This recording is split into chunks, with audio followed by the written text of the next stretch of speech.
नमस्कार, आप देख रहे हैं बिहार न्यूज़ प्रतिदिन। मैं हूं आपके साथ अनुज कुमार। अभी तो यूं देखा जा रहा है कि भारत ही नहीं पूरे विश्व भर में युवा आगे आ रहे हैं। तो वहीं देखा गया कि मौजूदा हालात में जो राजनीति चल रही है उसमें भी युवा अपना दमखम आजमा रहे हैं। पर वहीं देखा जा रहा है कि जो छोटे कस्बे के रहने वाले हैं, ग्रामीण के रहने वाले हैं, वो भी युवा अपनी प्रतिभाओं को किस प्रकार निखार पाते हैं। तो आज हमारे साथ मौजूद है हमारे स्टूडियो में बेगूसराय जिले के सुमन कुमार जी, जिन्होंने खेल और एनसीसी में अपना पूरा दमखम आजमाते हुए आगे निकले हैं। हम जानेंगे इनके जो खेल जो था, मैं खेल की बात करूं तो या शूटिंग में अपना स्टेट लेवल हो या फिर डिस्ट्रिक्ट लेवल हो, अपना पूरा दमखम आजमाएं।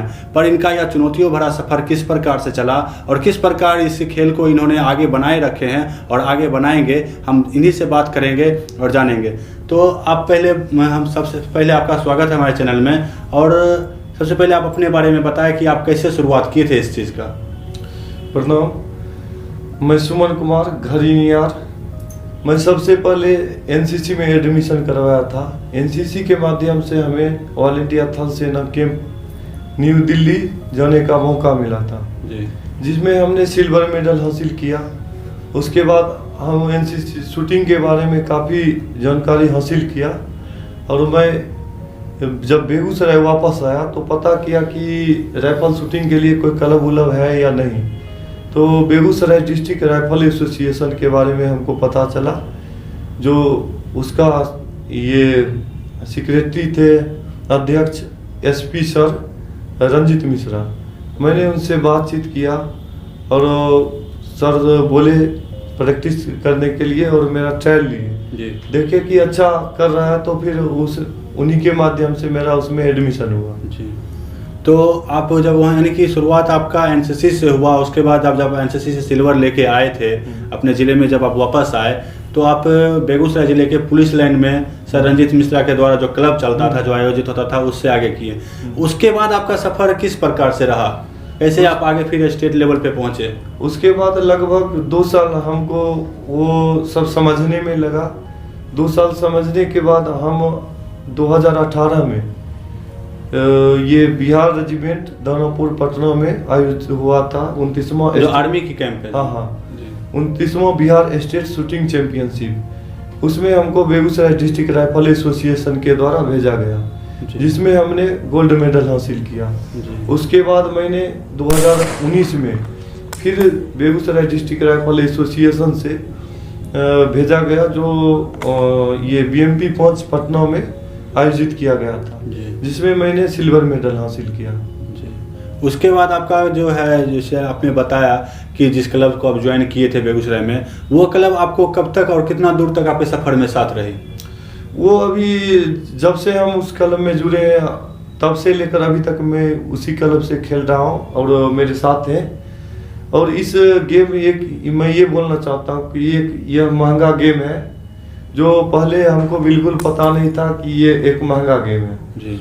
जब जैसे हम आगे बढ़े तो हमको पता चला कि ये गेम महंगा है।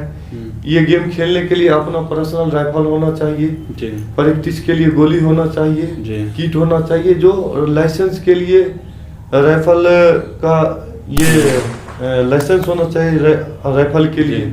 तो वो लाइसेंस बनाने में भी काफ़ी दिक्कत आता है जी। तो उसका मैं सामना किया और किसी तरह मैंने एसपी सर के मदद से, डीएम सर के मदद से हमको राइफल का लाइसेंस मिला जी।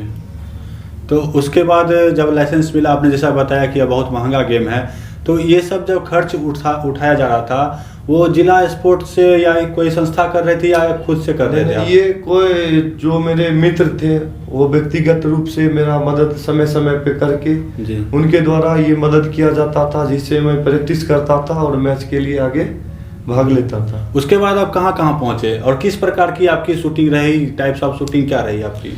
लगभग एनसीसी से लेकर अभी तक जो भी हमने मैच खेला है उसमें एनसीसी में एक कैंप 10 दिन का होता है जी। लगभग मैंने 17 कैंप किया जी। 17 कैंप में लगभग हर एक कैंप में गोल्ड मेडल था जी। बात किया जाए तो 1-2 ही मेरा सिल्वर मेडल। अच्छा, ये कैंप एनसीसी का कैंप जैसा बता रहे हैं, जो इंडियन आर्मी के द्वारा, इंडियन नेवी के द्वारा, एयरफोर्स के द्वारा होता है, तो आपने मतलब जो ये कैंप किया था, ये कौन सी और विंग्स के द्वारा हुआ था? आर्मी विंग, आर्मी की तरफ से। अच्छा, उसके बाद क्या हुआ? आर्मी विंग, उससे जब हम एनसीसी में शूटिंग के लिए ट्रायल दिए थे जी तो उससे हमको आगे दिल्ली जाने का मौका मिला था। जी तो फिर मैं उसी माध्यम से सिल्वर मेडल ऑल इंडिया थल सेना कैंप के माध्यम से लिया। आपने एनसीसी की बात की, तो एनसीसी से बच्चों को कैसे स्कोप मिल पाता है उधर? एनसीसी, क्योंकि जब मैं एनसीसी में था उस टाइम हमको शूटिंग के बारे में कोई पता नहीं था। एनसीसी से शूटिंग के लिए जो जूनियर क्लास में है, जो जी। जेडी बोलते हैं एनसीसी जी। में, उसके लिए ये है जो एक ट्रायल होता है, मौलांकर कैंप होता है, जी जिसमें अगर वो सेलेक्ट कर जाता है तो वहाँ से सरकार के द्वारा उसके लिए जो भी राइफल है, गोली, किट का व्यवस्था किया जाता है जी। और वो बहुत आगे तक जा पाते हैं। अच्छा, वहाँ तो आप लोग को गवर्नमेंट फंड से मिलता होगा राइफल वगैरह कहाँ से? एनसीसी में? हाँ, एनसीसी जो जूनियर जी। है, हम सीनियर वर्ग से थे तो मेरा उसमें ये नहीं था तो हमने जा पाए उससे। अभी देखिए, जैसा कि सुनने में चर्चा का विषय अभी हाल ही में सुनने को आ रहा है कि आपको प्रधानमंत्री कोष से 2.5 लाख रुपए का जो मिला है, वो क्या है मामला पूरा? वो मामला है जब हमने पूरा कोशिश किया कि हम आगे मैच के लिए अपना राइफल किट का व्यवस्था करें, जो हमसे नहीं हो पाया जी। क्योंकि इसमें अधिक रुपया लगता है जी। और हम एक नॉर्मल किसान परिवार से हैं। तो हमने 3 पत्र लिखा, एक प्रधानमंत्री को, एक मुख्यमंत्री जी को जी। और एक खेल मंत्री केंद्र सरकार। जी तो उधर से ये मुख्यमंत्री जी को जो लिखे थे उसका कोई रिस्पांस भी नहीं आया। जी तो उसके बाद जो प्रधानमंत्री सर को हम लेटर लिखा था, उसके माध्यम से एक टीम गठित किया गया और वो टीम मेरे घर पे आए, पूरा जांच पड़ताल हुआ, फोटो फाटो खींच कर ले गए। फिर उसके उसी माध्यम से हमारे लिए 2.5 लाख का फंड प्रधानमंत्री दिया कोष से गया। आया। हाँ। अच्छा, आपने प्रधानमंत्री को पत्र लिखा और मुख्यमंत्री को भी लिखा, पर मुख्यमंत्री आवास से कोई ऐसा आपको कोई मिला रिस्पॉन्स नहीं, नहीं। पर प्रधानमंत्री से एक्शन लिया जी, गया। जी। तो और आपने केंद्र सरकार की बात की, तो अभी आपके जिले यानी बेगूसराय जिले के जो केंद्रीय मंत्री गिरिराज सिंह हैं और भाजपा के ही हैं, अभी प्रधानमंत्री जो हैं वो भी आपके भाजपा के ही हैं। तो केंद्रीय मंत्री जब आपके जिले में रहते हैं या फिर, तो आपने उनसे कभी इस बात को चर्चा की थी? बहुत बार मिले, 3-4 बार मिले जी। कभी वो बोलते ठीक है हो जाएगा, कोई काम नहीं होता है। मतलब अगर केंद्रीय वो मंत्री चाहे- की बात का कोई मतलब कुछ रहा नहीं, नहीं? मेरा बात रिस्पॉन्स ही नहीं लेते हैं। अच्छा। जब भी जा रहे हैं बोलते हो जाएगा, लेकिन कोई भी मदद नहीं कर रहे हैं। अगर वो चाहे तो कोई भी फंड से हमको मदद कर सकते हैं। हाँ। और एक आदमी है जो आशीष यादव, भाजपा का ही है जी उनका घर ये रघुनाथपुर है। जी मैंने जब 2.5 लाख रुपया मेरे पास आया जी। तो उसमें क्योंकि 6-7 लाख रुपया राइफल का आ जाएगा, जी। 4 लाख गोली का प्रैक्टिस के लिए, फिर किट का 1.5 लाख रुपया, तो काफी 10-12 लाख रुपया हो जाता है। जी। तो हमसे रुपया का बहुत दिक्कत आ रहा था। तो मैंने आशीष सर से बात किया कि सर आप हमारा कुछ हेल्प करें।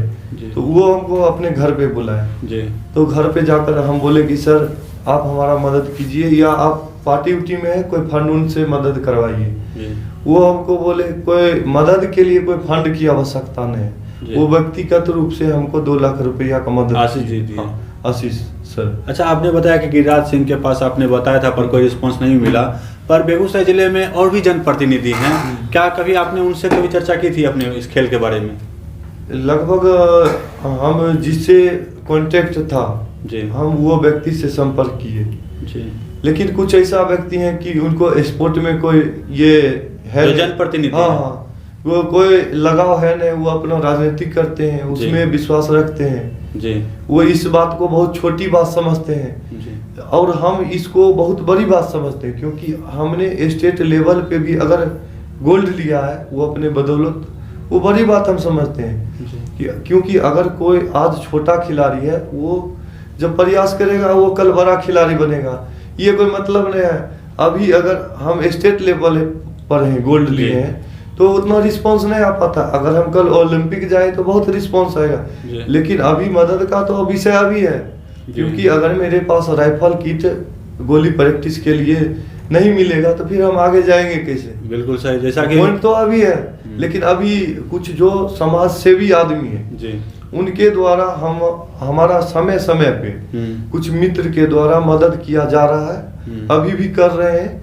लेकिन प्रतिनिधित्व का कोई बात किया जाए तो वो जरा सा भी इसमें कोई रिस्पॉन्स नहीं लेते, अभी कोरोना है, अभी ये है वो है, करके बात को किसी तरह टाल देते हैं। अच्छा, यहाँ तक तो थी जनप्रतिनिधि की बात, पर जिला प्रशासन उनके पास तो भी फंड होते हैं, हाँ, फंड होता उनके तरफ से कुछ मिला है प्रोत्साहन या कुछ इस प्रकार का जो मदद आपको? नहीं, फंड उनसे कुछ मदद नहीं किया गया, लेकिन अगर कागजी तौर पे जो भी है लाइसेंस का, इसमें मेरा अभी अध्यक्ष एसपी सर है अवकाश कुमार जी, तो वो सब मेरा समय समय पे मदद करते रहते हैं जी। मैं इससे ज़्यादा उससे कोई बातचीत भी नहीं किया हूँ जो फंड से कोई मदद किया जाए जी।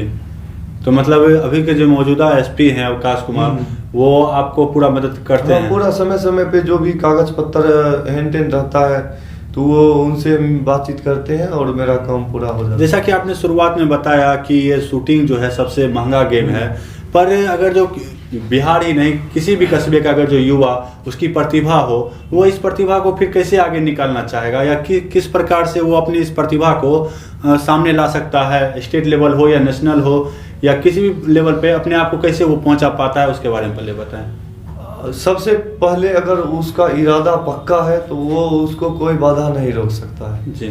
ये हम अपने आप में देखे हैं, क्योंकि मेरे पास उतना रुपया नहीं था, लेकिन फिर भी हम आज इतना स्टेट लेवल पे गए। ये महंगा गेम है, इसमें प्रैक्टिस ज़्यादा खर्चा आता है स्टेट लेवल भी खेलने में। तो हमको ये लगता है कि ये जो बीच में कठिनाइयाँ आती है ये एक संघर्ष है, इसको तय करना होता है। अगर जो जिसके पास प्रतिभा है और आगे जाने का एक मकसद है, लक्ष्य है, पक्का लक्ष्य है, तो उसको ये कोई रोक नहीं सकता है। ये जो भी रुपया का हो या कुछ, हमको विश्वास है क्योंकि बेगूसराय के पूरा जो भी आदमी है वो मेरे साथ है, तो ये नहीं रुक सकता है। अगर प्रतिभा है तो वो किसी न किसी तरह आगे जाएगा। आपने बहुत अच्छी बात की, अगर जिसमें प्रतिभा है वो आदमी आगे निकलते हैं। पर आपने जैसा कि बताया था कि अभी कुछ चुनौतियां हैं आपके सामने, मतलब ये जो फंड जो प्रधानमंत्री कोष से मिला है या फिर जो भी भाजपा के कार्यकर्ता ने अपने तरीके से व्यक्तिगत रूप से आपको मदद की है, और फिर भी आप बता रहे थे कि उससे कुछ नहीं हो पाएगा और भी आपको फंड की जरूरत है, तो उस फंड की कहाँ आप इस्तेमाल करिएगा, किस प्रकार से करना चाहते हैं? उस फंड को सबसे पहले एक राइफल की आवश्यकता है। अच्छा। जिसका 6-7 लाख के आसपास का उसका दाम है, पिप साइड राइफल जी। और उस प्रैक्टिस के लिए कम से कम 16,000 राउंड गोली होना चाहिए जी। क्योंकि एक मैच 60 राउंड का आता है, 15 राउंड साइड का आता है, तो डेली कम से कम उसमें प्रैक्टिस के लिए अधिक से अधिक प्रैक्टिस चाहिए जी। क्योंकि 600 नंबर का मैच होता है, 600 बहुत आदमी लाते हैं, उसमें पॉइंट में लाना है, तो पॉइंट में लाने के लिए तो प्रैक्टिस का आवश्यकता है जी। तो वो एमिनेशन का दाम हो 4 लाख के आसपास वो गोली का हो जाएगा जी। और 7 लाख का ये राइफल का है जी। और फिर किट के लिए 1.5 लाख का ये किट आ जाएगा जी। यानी कि कुल मिला के देखा जाए 10-20 लाख रुपए के खर्चा है इसमें। 10-12 लाख अभी खर्चा है। तब जाकर हम अभी जो स्टेट लेवल होगा उससे हम स्टार्ट करेंगे, उससे अगर हम क्वालिफाई कर दें तो फिर आगे जाकर आगे प्रोसेस बाय प्रोसेस आगे बढ़ते हैं। अच्छा, ये जो गेम आप लोग खेलते हैं वो गवर्नमेंट ऑर्गेनाइज करती है या क्लब के द्वारा खेलते हैं? गवर्नमेंट ऑर्गेनाइज करती है, फिर भी इसके लिए कोई फंड नहीं? फंड है, लेकिन फंड सही आदमी नहीं मिल पाता है। आपको क्या लगता है कि बीच में कहाँ कौन से बिचौलिए आ जाते होंगे जो नहीं पहुंच पाते? कुछ लोग इसमें राजनीतिक करना चाहते हैं, हमको राजनीतिक से कोई लेना देना है, हम गेम से आगे बढ़ना चाहते हैं जी। तो अगर हम किसी का बात कहें तो वो उनके मन में कष्ट होता है, तो वो कहीं न कहीं मेरा काम रोक सकते हैं जी, जी। तो हम ये फोकस सिर्फ मैच खेलने पे लगाते हैं। अच्छा, इधर उधर कहीं राजनीतिक से कोई लेना, यानी कि राजनीति दाव पे इस गेम पर भी अटकती है? जी जी जी जी बिल्कुल जी। एक भी ऐसा गेम नहीं है, अगर राजनीतिक का बात नहीं होता तो क्या मेरे पास राइफल नहीं होता, प्रैक्टिस के लिए सारा साधन होता जी।